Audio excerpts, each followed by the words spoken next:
Welcome to Amaravati గళం. నేను మీ Varaprasad.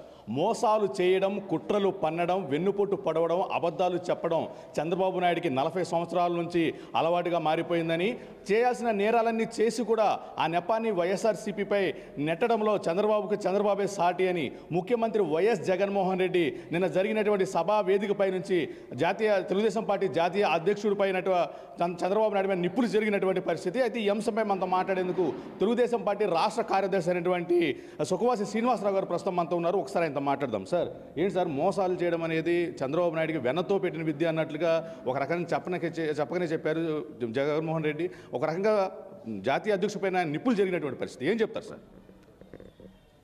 YS Jaganmohan Reddy గారు చాలా ఫ్రస్ట్రేషన్లో ఉన్నారు. ఎందుకంటే ఆయన అధికారం చేపట్టిన దగ్గర నుంచి కూల్చడమే పనిగా పెట్టుకుంటంతో స్టార్ట్ చేసినటువంటి ఈ ప్రభుత్వం మైనింగ్ మాఫియాలు, మద్యం మాఫియా, ఆ తర్వాత ల్యాండు, శాండు, ఇటువంటి అక్రమాలన్నీ చేసి ప్రజలను మోసపూరితమైనటువంటి వాగ్దానాలతో అతను అధికారాన్ని చేపట్టడం జరిగింది. ఈ రోజున ప్రజలు తెలుసుకున్నారు. 4.5 సంవత్సరంలో జగన్మోహన్ రెడ్డి గారు పచ్చి మోసగాడని చెప్పేసి, అతను ఇచ్చినటువంటి బూటకపు వాగ్దానాలని చెప్పేసి, అతను పెట్టినటువంటి నవరత్నాలన్నీ కూడా మసకబారిపోయినాయని చెప్పి ఈ రోజున ప్రజలంతా గ్రహించినటువంటి పరిస్థితి. ఆయన పార్టీలో ఉన్నటువంటి ఆయన యొక్క ఎమ్మెల్యే టికెట్లు ఇచ్చినటువంటి వ్యక్తులే ఈ రోజున ఆయన మీద అసహనాన్ని వ్యక్తం చేసి, ఇటువంటి పనికిమాలిన లీడరు ఆయన నాయకత్వంలో మేము పనిచేయటం చాలా దుర్మార్గమైనటువంటి విషయం అనేసి తెలుసుకొని ఈ రోజున ఆయన పార్టీ వీడిపోయి ఈ రోజున బయటకు వచ్చి తెలుగుదేశం పార్టీలో నిలబడి ఈ రోజున వాళ్ళు సీట్లు పోటీ చేస్తున్నటువంటి విషయం మనమంతా రాష్ట్ర ప్రజలంతా చూస్తూ ఉన్నారు. కాబట్టి జగన్మోహన్ రెడ్డి గారు ఈ రోజున వచ్చి మోసం గురించి, మోసపచ్చటాల గురించి మాట్లాడితే దయ్యాలు వేదాలు వల్లించినట్లుగా ఉంటుందని చెప్పి తెలియజేస్తా ఉన్నాం. అయితే నిన్న జరిగినటువంటి ఆ ప్రొద్దుడు బహిరంగ సభా వేదికపై నుంచి కూడా చిన్నాన ఎవరైతే ఉన్నారో వివేకాని చంపింది ఎవరో కూడా తెలుసు, వాళ్ళని ఎల్లో మీడియా చంద్రబాబు నాయుడు నెత్తిన పెట్టుకున్నారని కూడా ఒక ఆరోపణ గుప్పించారు సార్. అసలు జగన్మోహన్ రెడ్డి గారు ఆ రోజున వాళ్ళ చిన్నాయన్ని చంపిన విషయం ఎవరు చంపారు? నీ పక్కన ఉన్నటువంటి ఆయన చంపాడు. సాక్షాత్తు కడప ఎంపీ ఆయన చంపిన కేసులు ముద్దాయి. నువ్వు అవన్నీ దాచిపెట్టి ఆ రోజున మీరు హడావుడి చేసేసి చిన్నాన్న గుండెపోటుతో చచ్చిపోయారని చెప్పేసి మీ మీడియా, సాక్షి మీడియాలో ప్రచారం చేశారు. ప్రచారం చేసి రాష్ట్ర ప్రజలందరినీ కూడా ఆ రోజున మీరు నమ్మించారు. ఆ తర్వాత చంద్రబాబు నాయుడు ప్రభుత్వం అప్పుడు ఎన్ని రోజులు ఉంది? 4 రోజులు ఉంది. మేము సిబిఐ ఎంక్వైరీ అడిగాం. మరి నువ్వు వచ్చిన తర్వాత సిబిఐ ఎంక్వైరీ వేయాలని చెప్పి ఆయన కూడా డిమాండ్ చేశాడు. కానీ ఆయన అధికారంలోకి వచ్చిన తర్వాత సిబిఐ ఎంక్వైరీ వేయకుండా అడ్డుకొని ఈ రోజున ఆ కాలాన్ని నెట్టుకుంటా వచ్చేసేసి ఆ కేసును కనీసం ఒక అడుగు కూడా ముందుకు ఇవ్వనీయకుండా కేంద్ర ప్రభుత్వ సహాయ సహకారాలతో ఈ రోజున ఆయన ఎన్నో ఈ రోజునగా యాక్చువల్గా జగన్మోహన్ రెడ్డి గారు బెయిల్ మీద వచ్చి దాదాపు మనకి 9 సంవత్సరాలైంది. ఈ కాలంలో అతను బెయిల్ మీద వచ్చి అతను కోర్టుకు హాజరు కాకుండా తప్పించుకుంటున్నట్టు ఏకైక ముఖ్యమంత్రి భారతదేశంలో ఎవరన్నా ఉన్నారంటే జగన్మోహన్ రెడ్డి గారని చెప్పుకోవచ్చు. మీరు ఈ కేసును ఎందుకు ముందుకు సాగనివ్వట్లేదు? ఎందుకు నిజాలు సిబిఐ ద్వారా తెలుసుకోకుండా ప్రయత్నాలు చేస్తూ ఉన్నారు? తర్వాత సిబిఐ ఎంక్వైరీ పడిన తర్వాత సిబిఐ అధికారి మరి ఎస్పీ ఎవరైతే ఉన్నారో ఆయన స్వయంగా ఆయన్ని బెదిరించి మీరు ఆయన్ని చంపుతామని చెప్పేసి ఆయన కారు మీద దాడి చేసి ఆయన్ని కనీసం ఎంక్వైరీ చేయకుండా అడ్డుకున్నటువంటి పరిస్థితుల్ని రాష్ట్ర ప్రజలంతా కూడా గమనించినటువంటి విషయం రాష్ట్ర ప్రజలందరికీ తెలుసు. ఆ తర్వాత ఆయన ఏం చేశాడు? నాకు ప్రాణరక్షణ కావాలని చెప్పేసి ఒక ఐపీఎస్ ఆఫీసర్, ఎస్పీ ఆ కేసును ఎవరైతే విచారిస్తున్నటువంటి వ్యక్తి ఉన్నాడో ఆయనే ఈ రోజున నాకు ప్రాణరక్షణ కావాలని చెప్పేసి కోర్టులో ఆయన మీద మీరు మళ్ళా కేసు వేసినటువంటి విషయం కూడా రాష్ట్ర ప్రజలందరూ చూశారు. ఎంత సిగ్గుపడాల్సినటువంటి విషయం. ప్రజలంతా కూడా మిమ్మల్ని చూసి చీకొడతామన్నారు. సొంత బాబాయిని మీరు మర్డర్ చేసేసి, మీరు కట్టుకథలు అల్లేసేసి ఆ కేసును ముందుకు సాగనివ్వకుండా మీరు ఎల్లో మీడియా అని చెప్పేసి ప్రతిపక్ష నాయకుడి మీద బురదలు తల్లటం, ఇవన్నీ కార్యక్రమాలు చేసిన విషయం మొదట్లో నిజమేనేమో అనుకున్నారు ప్రజలు. ఒక్కొక్క విషయం బయటపడతా ఉంది. ఈరోజు దస్తగిరి అప్రూవల్గా మారబోతా ఉన్నాడు. దస్తగిరి కూడా ప్రాణహాని ఉందని చెప్పి దస్తగిరి కూడా చెప్తా ఉన్నాడు. చెప్పిన తర్వాత ఆ రోజున దస్తగిరి తండ్రి మొన్న బయటకు వెళ్తే ఆయన్ను కూడా మర్డర్ చేయడానికి ప్లాన్ చేశారు. ఈ విధంగా ఈ కేసులో ఎవరైతే ఉన్నారో వాళ్ళందరినీ కూడా మీరు మట్టు పెట్టాలని చెప్పి ప్రయత్నం చేస్తూ ఉంటాం. ఈ కేసును ముందుకు సాగనివ్వకుండా చూడటం, ఈ రోజున ప్రజలందరూ కూడా నీ మీద విశ్వసనీయత పోయింది. ఈ హత్య జగన్మోహన్ రెడ్డి మిత్ర బృందం ఏదైతే ఉందో అది వాళ్ళంతా చేశారని చెప్పేసి రాష్ట్ర ప్రజలందరూ కూడా విశ్వసిస్తున్నారు. ఇది ఎప్పుడైతే ప్రజలు విశ్వసిస్తున్నారు అని చెప్పేసి తెలుసుకున్నాడో, నిన్న కడప మీటింగ్కి కొన్ని వేల బస్సులు కోట్ల రూపాయలు పెట్టేసి వెచ్చించి నువ్వు మీటింగ్ పెడితే బస్సులు ఎవడు ఎక్కినోడు లేడు. ఖాళీగా ఉంది. ఖాళీ అంతా వచ్చిన వాళ్ళు కూడా నీ సోది వినలేక బయటికి వెళ్ళిపోతా ఉంటే ఫ్రస్ట్రేషన్లో నీ ఇష్టం వచ్చినట్టు ఆ మర్డర్ గురించి బయటికి తీసేసి మళ్ళీ ఎల్లో మీడియా అని చెప్పేసి చంద్రబాబు నాయుడు మాట్లాడటం సిగ్గుపడాల్సినటువంటి విషయం అని చెప్పేసి ఈ సందర్భంగా తెలియజేస్తున్నాం.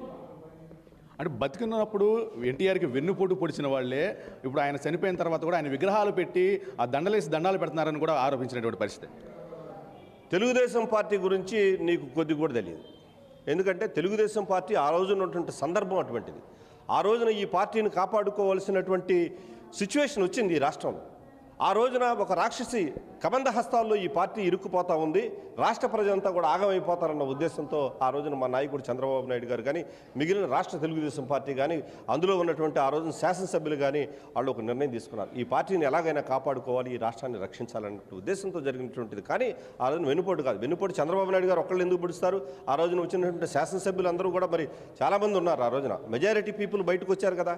కానీ ఈ రాష్ట్రాన్ని కాపాడటం కోసం చేసినటువంటి ప్రయత్నం అది మీరు అసలు బాబాయినే గొడ్డల పొడిచారు, చెల్లినేమో నువ్వు ఊరు వాడా తిప్పేసి ఆమెమో పాపం జగనన్న వదిలిన బాణం అని చెప్పేసి ఆ రోజున మాట్లాడి ఆ జగనన్న వదిలిన బాణాన్ని నేను అని చెప్పి వీధి మీరు ఊరు వాడ మొత్తం కూడా కాళ్ళు ఎరిగిపోయేటట్టు తిరిగింది. చెల్లిని ఆ రోజున మాడుకున్నావు. ఈ రోజున చెల్లిని ఇంట్లో నుంచి తెరవేసినటువంటి సందర్భాన్ని ఈ రాష్ట్ర ప్రజలు కూడా ఈ దేశ ప్రజలందరూ కూడా గమనిస్తూ ఉన్నారు. అలాగే తల్లి ఎవరింట్లో ఉంటుంది? నీ తల్లి ఇప్పుడు తల్లి కూతురు దగ్గర లేదు, కొడుకు దగ్గర లేదు. ఎవరింట్లో ఉంటా ఉంది? వేరే వాళ్ళ ఇంట్లో ఉంటా ఉంది. అది చూసి నువ్వు సిగ్గుపడాల్సినటువంటి నీ చెల్లి నీ దగ్గరికి రాదు, నీ తల్లి నీ దగ్గరికి రాదు, నువ్వు వాడుకుంటూ వదిలేయటం అనేటువంటి నీ యొక్క సంస్కారం. ఈ రోజున నువ్వు ఇచ్చినటువంటి పార్లమెంటు సభ్యులు, ఎంపీలు, ఎమ్మెల్యేలు ఎవరైతే ఉన్నారో వాళ్ళు ఈ రాష్ట్రంలో ఎవరికి కూడా నిన్ను నమ్ముకొని వస్తే నేనున్నాను, నేను విన్నాను అని చెప్పి ఈ రోజున నీ శాసనసభ్యులకే పొడిచినటువంటి చరిత్ర నీది. నువ్వు ఈ రోజున నీ శాసనసభ్యులు వెన్నుపోటు పొడిచావు, నీ పార్లమెంటు సభ్యులకు వెన్నుపోటు పొడిచావు. నీ పక్కన ఉన్నటువంటి ఏ నాయకుడు కూడా నిన్ను చూసి అభద్రతా భావంతో అసలైన వెన్నుపోటుదారుడు ఇతనేనని చెప్పేసి వాళ్ళు కూడా ఈ రోజున గుసగుసలాడుకునేటువంటి పరిస్థితి వచ్చేసింది. వాళ్ళు గుసగుసలాడుకుంటాం కాదు, ఈ రాష్ట్రంలో వెళ్ళి అసలైనటువంటి వెన్నుపోటుదారుడు ఎవరైనా ఉన్నారంటే జగన్మోహన్ రెడ్డి అని చెప్పడానికి ఈ రోజున వాళ్ళు కూడా సిద్ధంగా ఉన్నారని చెప్పి తెలియజేస్తా ఉన్నాం. మీరు అవన్నీ కూడా ఫ్రస్ట్రేషన్లో ఉండి ఈ రాష్ట్రంలో ప్రజలు మనం విశ్వసించలేదు, మన నాయకులు మనల్ని విశ్వసించట్లేదు. కాబట్టి ఈ రోజున విశ్వసనీయత గురించి నువ్వు వేరే వాడి మీద బుర్ర జల్లేటువంటి కార్యక్రమాన్ని చేపట్టేటువంటి పరిస్థితి ఈ రాష్ట్రంలో జగన్మోహన్ రెడ్డికి ఈ రోజున దాపరించింది.